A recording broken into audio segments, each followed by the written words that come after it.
Funding for this edition of State of Affairs with Steve Adubato has been provided by Atlantic Health System, building healthier communities. The Turrell Fund, supporting Reimagine Childcare. New Brunswick Development Corporation. Choose New Jersey. Veolia, resourcing the world. Operating Engineers, Local 825. NJM Insurance Group, serving New Jersey's drivers, homeowners, and business owners for more than 100 years. New Jersey's Clean Energy Program, lighting the way to a clean energy future. And by the New Jersey Education Association. Promotional support provided by NJ.com, keeping communities informed and connected. And by Insider NJ.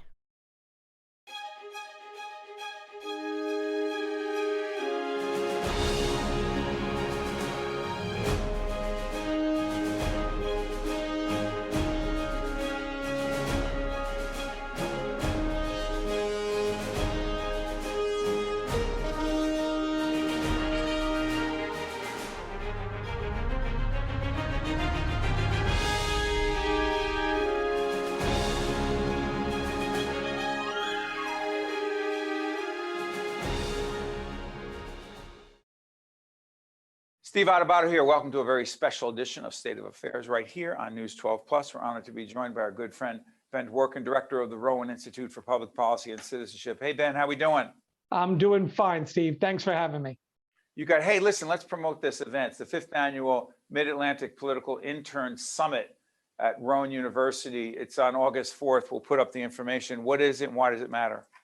Well, what it is that we bring together every political intern we can find for a free one-day conference. And we invite everybody from Eastern Pennsylvania, Delaware, and New Jersey to come to Glassboro, New Jersey, to Rowan University for a one-day event that's focused on political discussion, leadership training, and most importantly, networking. We expect over 140 college students and some high school students who are interning in politics this summer to come together. And here's why it's important.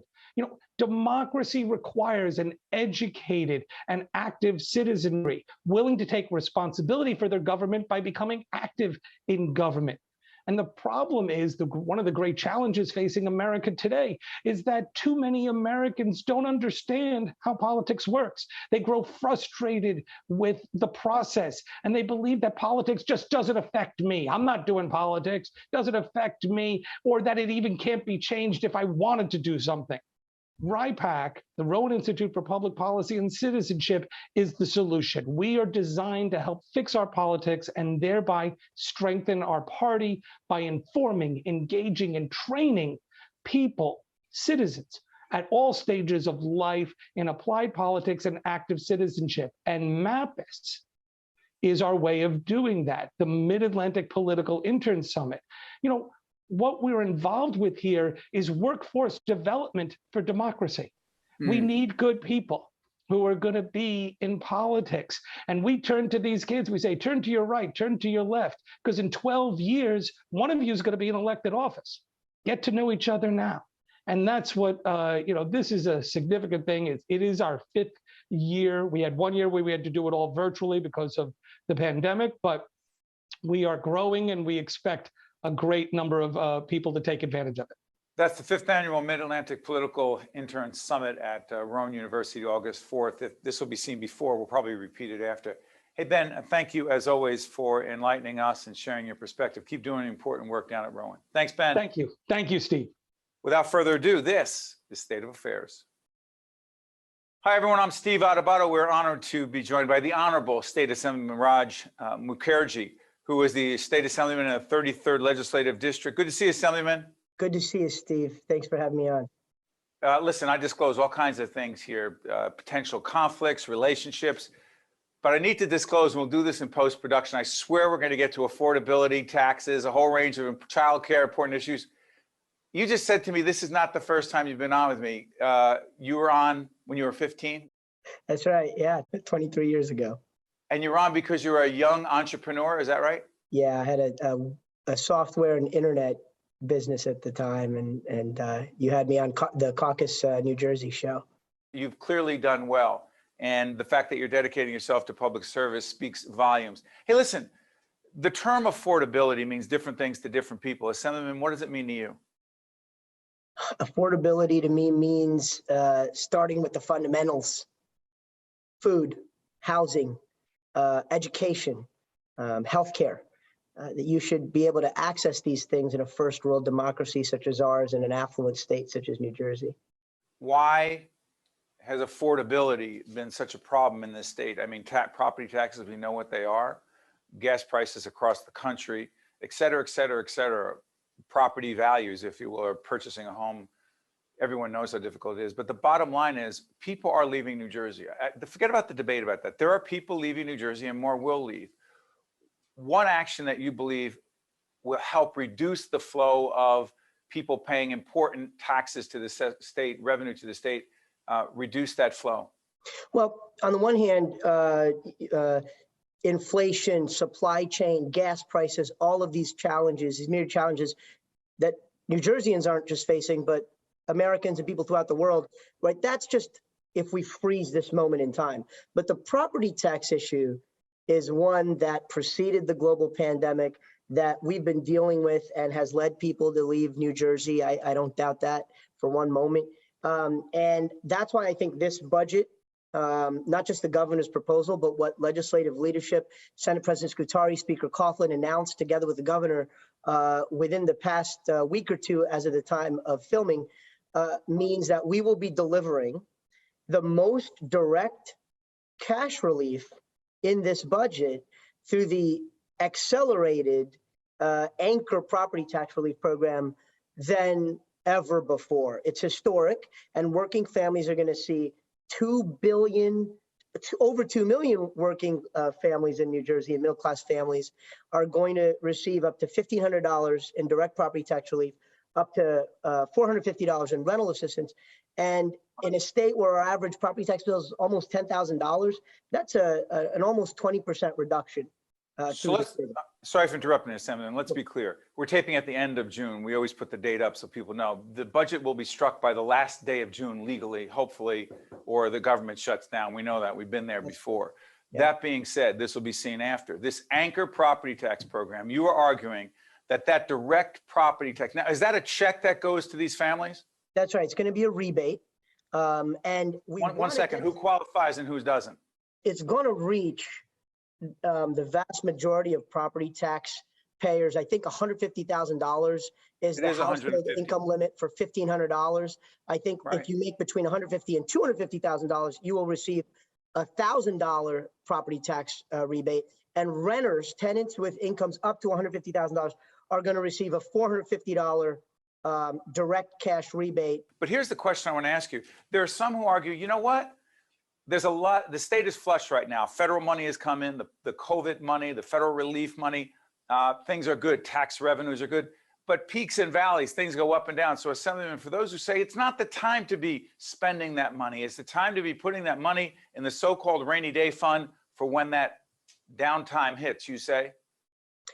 I think both things can be true without being in conflict. In other words, we are seeing a record level of surplus in our revenue collections, but we're going to see a right sizing of those revenue collections in the months and years ahead. You know, as we face the high inflation, rising interest rates, rising costs of borrowing. So I think that it does make sense to shore up the rainy day flood, since our own economists and the state treasury folks and the legislative budget folks all are warning us that we might enter into an economic downturn as early as over the next year, right? So it makes sense to do that. But at the same time, while New Jerseyans are facing these rising costs, it makes sense, since we have it, to deliver direct relief and cut their property tax bill.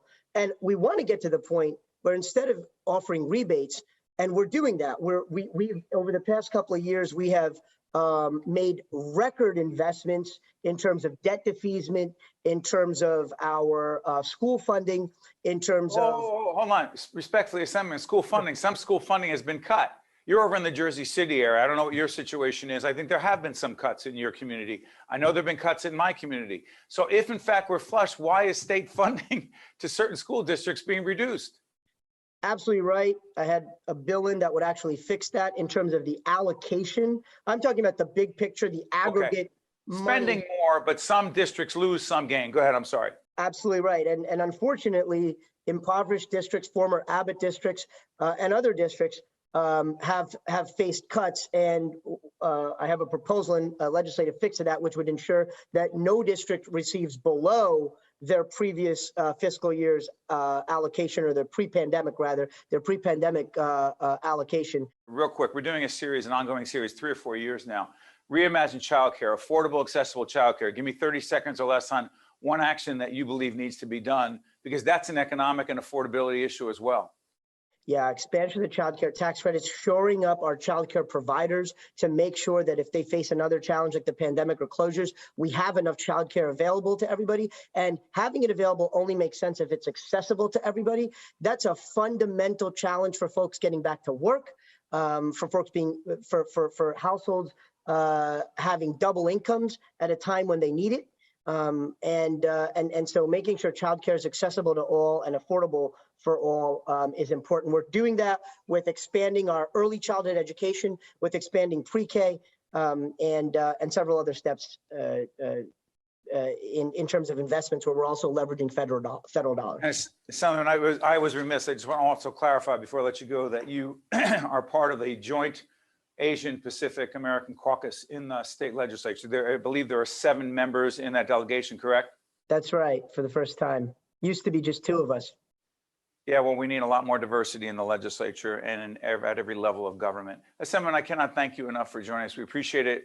Do not let it be 24 more years before you join us. You were 15, and now you can do the math after that. No one should go on Wikipedia and look at the math on my end. Assemblyman, thank you so much. We appreciate it. All the best. Thanks, Steve. You too. You got it. Stay with us. We'll be right back.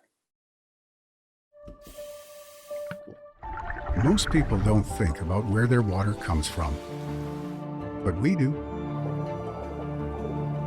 Veolia. More than water. Resourcing the world. He's back by very popular demand. Dr. Ben Dworkin, director of the Rowan Institute for Public Policy and Citizenship at Rowan University. Good to see you, Ben. Good to see you, Steve. Thanks for having me back. As always, listen, we're doing this at the end of June, be seen a little bit later. Put in perspective the January 6th hearings, the congressional hearings. The former president just said the other day, hey, listen, they're doctoring these videos. This was just a simple protest that got out of hand. That's what President Trump said. A, is he accurate? B, why should the rest of the state and the nation care about the January 6th hearings? Okay, so first of all, no, he was not accurate. What happened on January 6th was an insurrection, and it was unprecedented in American history. And that's why these hearings are so significant. And there are 3 big sort of factors I think we should be considering in terms of the implications of these hearings. First of all, it's a historical record. I mean, this is the first time somebody has really done thousands of interviews, just seen footage that the media had not seen before, that the public had not seen before. So putting it all together officially to say, this is what happened, here is the proof, here are the people talking about it, that's part of it. A second part is just that it lays the groundwork for possible criminal proceedings, and not just contempt of Congress, which several people have been charged with already, but moving beyond that for official corruption, impeding official government action, intimidation, consumer inciting a riot. Yes, incitement. All of this is possible down the road, but it needs to be laid out now. And then, of course, the third factor is that it's fodder for politics, because all of this involves Donald Trump. And if Donald Trump, who remains the key figure in today's National Republican Party and the odds-on favorite to be the 2024 presidential nominee, then this has to matter, I think, for America, because those who are looking at this, those who don't want to see Donald Trump, are going to be using this material, the information from these hearings, in order to make that case. So Ben, let me ask you this, and Rowan University, one of our longtime higher ed partners, Ben and I have had a lot of these conversations offline as well, but I want to put it out here right now. The big lie, the argument that the 2020 election was stolen, that 70 to 80% of Republicans, when polled, believe that Joe Biden is not the legally elected president of the United States, that President Trump continues to say the election was stolen. Question. And what happened on the 6th happened on the 6th because of the belief of that. What do you believe that means? Again, right behind you, the Institute for Public Policy and Citizenship. What does this have to do with elections and citizenship moving forward? I think it just makes it's a very challenging time to be an American citizen, which is why places like RIPAC, the Rowan Institute for Public Policy and Citizenship, need to grow and exist in the first place. It's a challenging time. You know, we used to be a country where if you laid out the American electorate on a diagram, we look like a bell curve. Right? We were all mostly in the middle, people right of center, people left of center, and then you had the extremes. And because of media, because of the politics of our generation, we've split because we watch different news programs. We see a different perspective of the world. We're no longer that bell curve. Now we're sort of like a two-hump camel. The center has been hollowed out and people are generally on these two sides. And this hyper-partisanship, this kind of division makes it tough to come together in any kind of format in terms of the American polity. And this is it's a very challenging time to be a citizen, which is why it's so important to be an engaged, informed citizen right now. So along those lines, for people who are saying, Steve, seriously, you're doing another program talking about January 6th, talking about the election of 2020, talking about President Trump, talking about the insurrection, if you will, at the Capitol. Shouldn't we be talking about inflation, President Biden, his inability to take responsibility, as many would argue, legitimately so in the eyes of many, that he is not taking responsibility for gas prices, inflation, the Afghanistan situation, a whole range of issues. We're in the media, including those of us in public broadcasting, we're focusing on the wrong thing. Move on from January 6th. Let's get focused on things that, quote, as many Republicans say, and others, that people, quote, really care about, Ben. Is that what we should be doing? What people really care about and then doing that programming? Look, I think we can walk and chew gum at the same time. The American people aren't stupid. They can do more than one thing and they can focus on more than one thing. Can we, Ben? Can we? Yes, absolutely we can. If people treat the American public like serious people, as opposed to saying, I'm going to give you 3 bullet points and that's all you're capable of learning or understanding. There's subtlety in politics. There are issues we all face. You can't ignore January 6th if for no other reason than Donald Trump will not ignore January 6th in the 2020 election. And he is still out there. He is the guest who won't leave. But you still obviously have issues like, you know, inflation and everything else and supply chain that we still have to deal with as well. But Ben, here's the thing. There's a piece that was written by our colleague Tom Moran over at NJ.com, the Star Ledger. He talks about, quote, Republican selective laryngitis. You can pick it up. You can't see that right there. Go read Tom Moran on NJ.com. Republican selective laryngitis spreading in New Jersey swing districts. So there are several congressional districts in New Jersey that may, in fact, in this 2022 election in November, dictate who controls the House of Representatives in Congress in Washington. The 7th District with Tom Malinowski, the incumbent Congressman, Tom Kaine Jr., state senator running against him. Tom Kaine Jr., we've had on many times. He will not talk about the election of 2020. He will not talk about January 7th. He does not talk about whether he believes President Trump incited a riot. He doesn't say anything about whether he thinks President Biden's the legally elected president or not. Point being, there are a whole range of Republicans. In Andy Kim's district, Congressman Kim, he's saying his Republican opponent won't say a word about January 6th. You said we can't ignore it. Moran's saying many Republican candidates for Congress are ignoring it because it doesn't help them and they have a better chance of winning. If they do, House is likely to go Republican. It's true. Look, the House is likely to go Republican for a number of different reasons. The question that I think Americans have is, what's the Republican Party that's going to be in charge of Congress going to be like? Are you going to have people who understand what happened on January 6th and are ready to deal with it, hold people accountable, and move beyond? Or are you going to have people who will cynically ignore everything that happened on January 6th, deny that it happened in many ways, and simply try to pull one over the eyes of the American public and the voters of New Jersey? I think this is part of what elections are for, to hold people accountable. And people will hold people accountable because the economy is not doing great and the Democrats are in charge. So there are folks out there who will hold Democrats accountable. And there are folks out there who have to hold Republicans accountable for not wanting to say anything, for not wanting to upset that part of their party that will be upset, even if they personally don't agree with that view that nothing really happened on January 6th. Last point on this. So, and again, I know there's a time issue here, but I'm struck by people believing, they'll often ask me, so Steve, where are you in the media? Are you left or right? You with Trump, Biden? Who are you with? And I'll ask them, I'll say, you know what? I didn't think we were supposed to pick sides, meaning this conversation is about what we saw on that video by January 6th. Police officers were assaulted. Congress was attacked. The election, they attempted to stop it. That's not a political point of view. And that's not some soapbox I'm on. Is it not fair to say that we in the media have responsibility to say what it is and people can decide for themselves, but we don't have to take, we're for or against one candidate or another, and that dictates how we cover or analyze these things, Ben? Am I making too much of that? No, I think the media has a crucial role. But, as we all know, the media is a very diverse lot these days. Anybody with a cell phone can technically call themselves media.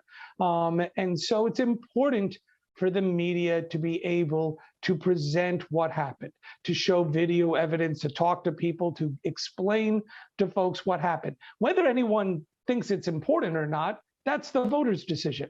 Do you care about what happened on January 6th? If you don't, then you're going to vote accordingly. If you do, then you will vote accordingly. But someone's got to tell you what happened on January 6th. Ben Dworkin from Rowan University, the Public Policy and Citizenship Institute there. Thank you, Ben. Appreciate it. Thank you, Steve. Appreciate it. Stay with us. We'll be right back. Most people don't think about where their water comes from, but we do. Veolia, more than water, resourcing the world. We're now joined by Nicole Rodriguez, president of New Jersey Policy Perspective. Nicole, good to see you. Good to see you. Great. We'll put up the website for the organization. Tell everyone what the organization is. Sure. So New Jersey Policy Perspective, we're a think tank, and we focus on state level policies that lift up economic, racial, and social justice. Got it. And here's one of the questions right out of the box that I've been thinking a lot about. Making New Jersey more affordable means different things to different people. What does it mean to you and the folks at Policy Perspective? Yeah, so thank you for asking that.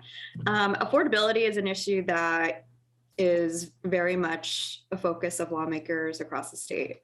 And, particularly with this pandemic, has really have elevated the issue of affordability that has been around for a very long time, especially here in New Jersey. So what we know is that, in order to increase affordability is to focus on those who have faced the most barriers to policies that do increase affordability. Let's be specific, because it says one of the issues is broadening the earned income tax credit. People use the term all the time, the earned income tax credit, and I would dare say less than 1% of Americans even know what that means. What is it, and what does it mean to broaden and expand it? Sure. There's a federal and a state level earned income tax credit. The federal level provides, it's based on income, and it's a credit you receive after filing taxes. And it is targeted to lower income people. And the states, many states like New Jersey, has a similar credit where you would get a portion of that funding back. So like right now we have 40% of the credit. We receive additionally on top of the federal in using state dollars. Let me try this. The issue of childcare is a big issue for us. We have a Reimagined Childcare series we've been doing for several years that talks about accessibility, affordability, quality childcare. What is New Jersey Policy Perspective's priority when it comes to childcare? So childcare Because there's a tax credit there as well. Yeah, that we are focused on creating a state level child tax credit. And we used to have one at the federal level that expired. So many families are now, they had relied on this extra funding each month to make ends meet. So what the state is looking to do in terms of bills that we have seen is to create a state child tax credit because this is such a major household expense. And currently the state relies heavily on federal dollars to invest in childcare. Hold on one second. I want to be clear. How much support is there for a state childcare tax credit, meaning it hasn't moved, it's not being voted on that I know of? How much momentum and support is there for it now? We believe that there is support.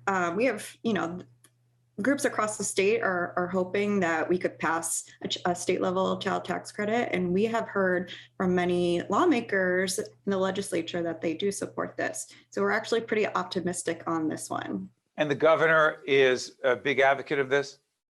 The governor, well, we're unclear whether he would advocate for this on his own, but we do know that he is supportive of these policies. Okay, let me try this. The Tanf Program, TANF, what's the acronym stand for? Transitional Assistance for Needy Families.